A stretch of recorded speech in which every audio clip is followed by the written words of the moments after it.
December 7th, 2008. The Denver Broncos are taking on the lowly 2-11 Kansas City Chiefs at home. While Kansas City has only won 2 games before this, one of those 2 wins came against the Broncos back in Week 4. This was not a game to be taken lightly.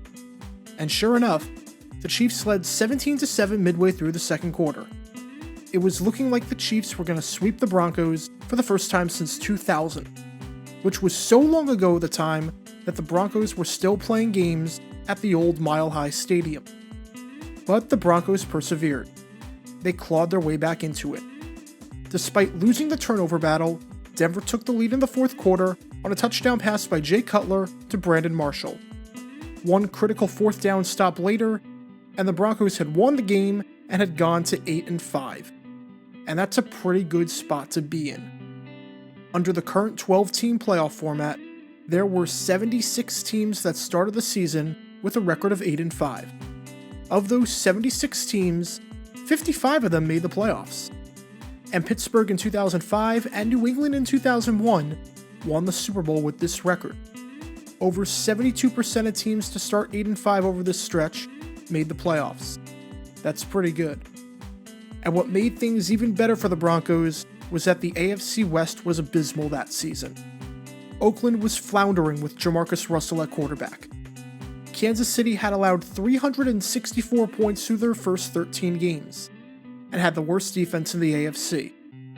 And the Chargers weren't doing too hot either. While they were competing for the division at one point, they had faltered off big time. They had just lost 3 straight games, and after beating the Patriots on Sunday Night Football, lost 5 of their next 6 games. Through 14 weeks, the Chargers were 5-8. The Broncos were 8-5. Denver was up 3 with 3 to play. Surely there was no way that the Broncos could blow this, right? Well, not quite. Because what's about to happen over the next 3 weeks might go down as the biggest single-season collapse in the history of the NFL. This is the story of how the Broncos were up 3 games with 3 weeks left to play and ended up somehow missing the playoffs.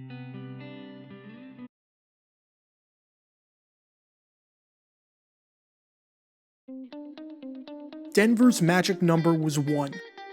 There were 5 games left that mattered, seeing as the Broncos and Chargers played each other in the final week of the season.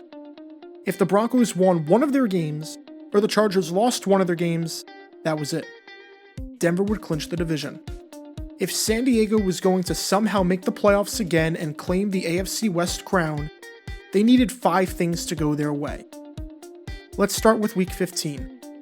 At 1 o'clock that day, the Chargers were facing those same lowly Chiefs that nearly beat the Broncos the week before. And much like last time, Kansas City jumped out to a 2-possession lead. They led 14-3 at the end of the half, and then extended their lead to 21-3 early in the third quarter. Now San Diego made it 21-10 midway through the third, but they couldn't make it any closer than that. With 2 minutes left in the game, San Diego was down by 11. Phillip Rivers led a touchdown drive that culminated in a touchdown pass to Malcolm Floyd to make it 21-16. So the Chargers scored the touchdown. Big deal. They still have to recover the onside kick. And recovering an onside kick is not an easy feat. Up until that point in 2008, there had been 45 onside kicks. Of those 45 onside kicks, a grand total of 7 of them were successful. That's less than 16%. And yet the numbers get even worse when you break it down a bit more. 6 of them were what I'll call surprise onside kicks. These are onside kicks in unconventional situations where the other team is not expecting it. Take this play, for instance, in all its 140p quality. In Week 2 of 2008, the Jaguars played the Bills, and with the score tied at 10 apiece in the third quarter, Josh Scobie pulled this off. Nobody saw it coming. But with the Chargers-Chiefs situation, it's super late in the fourth quarter, and the Chargers needed the ball back. Everyone knows it's an onside kick. And only one onside kick at that point in the season in a conventional onside kick situation was successful. And that came on November 9th when the Jaguars played the Lions. And the Lions, with 6 minutes left in the fourth quarter, down 38-14, recovered the onside kick. The game was over by this point. one successful, legitimate onside kick in all of 2008 up until that point, and it came in garbage time. If the Chargers don't recover this, in all likelihood, it's over. So then, this happened. Chargers will try to recover this onside kick. Here it comes, high up in the air. It's going to be caught by Kansas City and dropped. The Chargers have it at the 38-yard line. San Diego's got the football with 1:13 to go. What a kick by Cyphers off that hard deck.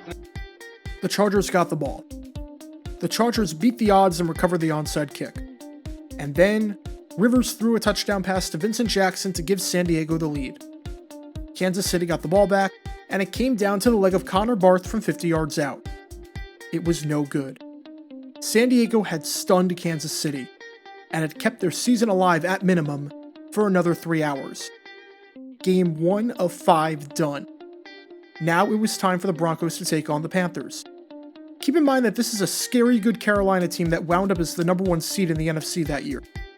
Entering this game, the Panthers had won 6 of their last 7, and they hadn't lost at Bank of America Stadium all season. They were 7-0, looking to cap off an undefeated home season. And sure enough, Carolina did just that. Denver scored a touchdown and a field goal on their first 2 drives of the game, but on their final 9 drives, scored nothing. Carolina found the end zone 3 times, and John Casey tacked on 3 field goals to make this game a rout. Carolina won 30-10, and the Broncos fell to 8-6. Through 15 weeks, this is what the AFC West looked like at the top. Not as comfortable as it was at the start of the day, obviously, but things are still looking pretty good for Denver. They're 2 up with 2 to play. If they can just win 1 game, or the Chargers can lose just 1 game, they're still in. Week 16 should be their week, right?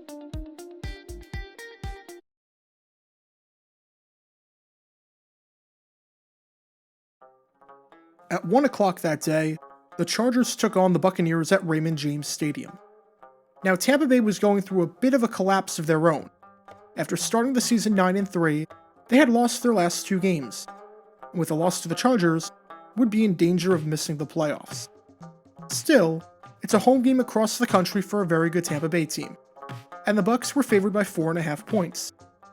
Though San Diego led 20-10 at the half, when the third quarter opened up, the Buccaneers were on fire. They scored 2 touchdowns in a 3-minute stretch, and all of a sudden led 24-20. Through 3 quarters, things were looking very good for the Bucs, and therefore good for the Broncos. And then the fourth quarter happened, and everything changed. San Diego scored 21 unanswered points. Jeff Garcia threw 2 interceptions, including a pick 6. On their final 4 drives of the game, the Buccaneers put up a grand total of 49 yards, with 2 turnovers, a punt, and a turnover on downs in that stretch. For the first time all season, the Chargers had won 3 straight games. They were getting hot at just the right time. 2 consecutive fourth quarter comeback victories to keep their hopes alive. But again, it would be all for nothing if the Broncos simply took care of business that afternoon against the Bills. Buffalo, amazingly enough, had started the season 5-1, but they had completely faltered off by this point. They had lost 7 of their last 8 games, with the lone win in that stretch being a 54-31 shootout against the Chiefs. So the Bills weren't good. And the Bills had no success in Denver. The last time Buffalo had ever won a game at Denver was October 8th, 1967. It had been over 40 years since the last time the Bills left Mile High victorious. Denver led 13-0 midway through the second quarter, and entering the fourth quarter, they led 20-16. But after Buffalo opened up the fourth quarter with a 65-yard run by Fred Jackson, they punched it into the end zone to take the lead. Then they scored another touchdown. It was 30-23 Buffalo midway through the fourth.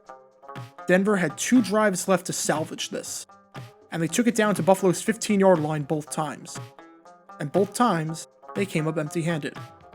Denver, who entered this game as 6.5-point favorites, had just lost. All of a sudden, what looked like a surefire thing was no more. Week 17 against the Chargers was now a winner-take-all game. They were up 3 with 3 to play. Just like that, their lead had evaporated.